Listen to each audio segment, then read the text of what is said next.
한국아파트신문 읽어주는 소장 짱조합니다. 이번에는 과태료 대응 노하우 70번 박재순 소장님의 글입니다. 이번 신문은 2026년 6월 4일자 신문이네요. 제목이 사업자 선정 결과 지연 공개 과태료. 사업자 선정 결과를 아마 지연해서 공개함으로 인해서 과태료 받은 사례인 것 같습니다. 위탁사의 불복 의견서 제출로 대응해놨네요. 내용은 한번 읽어보겠습니다. 자, 아파트 관리사무소가 사업자 선정 결과를 제때 공개하지 않았다는 이유로 위탁사에 과태료가 예고된 사례를 소개한다. 경기 A 아파트를 관리하는 B 위탁사는 5월 9일 지자체로부터 공동택관리법 위반으로 과태료 200만원을 예고받았다. 지자체는 아파트 관리사무소 측이 2023년 4월부터 지난해 11월까지 재활용 수거, 퍼걸러 보수공사, 승강기 유지관리업체 재계약 등 총 19건의 사업자 선정 낙찰자를 결정하고도 동별 게시판과 인터넷 홈페이지에 공개하지 않거나 공동택 관리정보 시스템 K아파트에 지연 공개한 사실을 문제 삼았다. 주택관리업자 및 사업자 선정 지침상 관리주체는 사업자 선정의 낙찰자를 결정하면 관련 내용을 다음날 오후 6시까지 단지 인터넷 홈페이지 및 동별 게시판 K아파트에 공개해야 한다. 자, 사업자 선정 지침 결과는 총 3군데 게시공고를 하게 되어 있네요. 자, 인터넷 홈페이지와 동별 게시판 K아파트 이렇게 3군데. 자, 과태료를 맞을 위기에 놓인 B사의 관계자는 한국아파트신문에 연재 중인 과태료 대응 기사를 보고 나에게 도움을 요청했다. 여기서 나라는 박재순 소장님 말합니다. B사는 과태료에 불복해 의견서 제출로 대응하기로 했다. 의견서에서 B사는 지자체는 위반 사유가 존재하지 않음에도 사전 처분을 통지했다며 관리주체에 대한 과태료 사전 처분 통지는 관계 법령에 전혀 부합하지 않는다고 주장했다.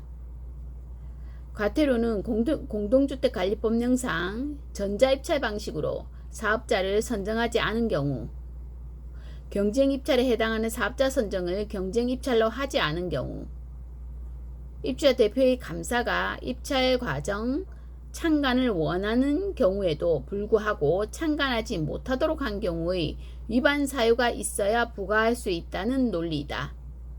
자, 과태료 부과하는 것 총 3가지를 했죠.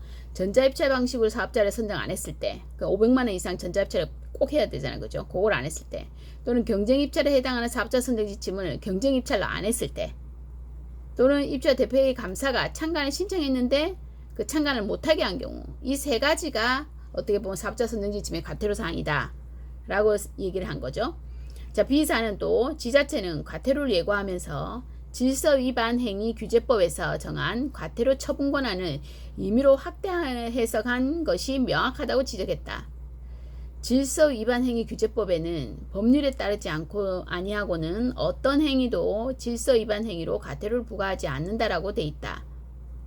B사는 또 지난해 6월 서울 동부지법이 사업자 선정지침 위반으로 과태료를 맞은 공동주택에 대해 사업자 선정 후 결과를 늦게 공개하거나 일부러 누락해 공개하는 행위 등은 과태료 부과 대상으로 보기 어렵다며 과태료를 취소한 사례를 첨부했다. 아울러 B사는 법령에 명시되지 않은 내용을 근거로 한 처분은 관리주체의 불필요한 소명 부담을 지우게 된다며 지자체가 재량권을 발휘해 해당 처분을 취소해 주기 바란다고 밝혔다. 현재 B사는 지자체의 결정을 기다리고 있다. 사업자 선정과 관련해 공동택관리법 위반을 이유로 과태료를 부과하려면 선정 과정 자체가 명확한 위반 사실이 존재해야 된다. 물론 공동택관리 부서에서 근무하는 공무원들과 주택관리사 출신의 계약직 직원들과의 현실적 고충을 이해하지 못하는 것은 아니다. 다만 행정처분은 어디까지나 법령의 근거에 명확하게 이루어져야 한다. 과거의 처분 사례를 답습해 동일한 방식으로 적용하는 것은 결국 행정에 대한 불신만 키울 뿐이다. 이 사건 역시 지자체가 스스로 처분을 재검토하는 것이 타당해 보인다. 만약 그렇지 않다면 여러 법원의 관련 과태료 결정 취지와도 배치될 소지가 있다. 앞으로는 동일한 사안이 반복적으로 과태료 처분 대상으로 이어지지 않도록 보다 명확한 기준과 법령 해석이 마련될 필요가 있다.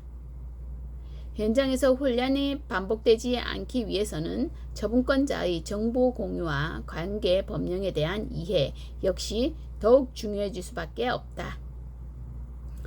이것도 외부 원고 내용은 본지 편집 방향과 다를 수 있습니다라는 문구가 있습니다. 이상입니다.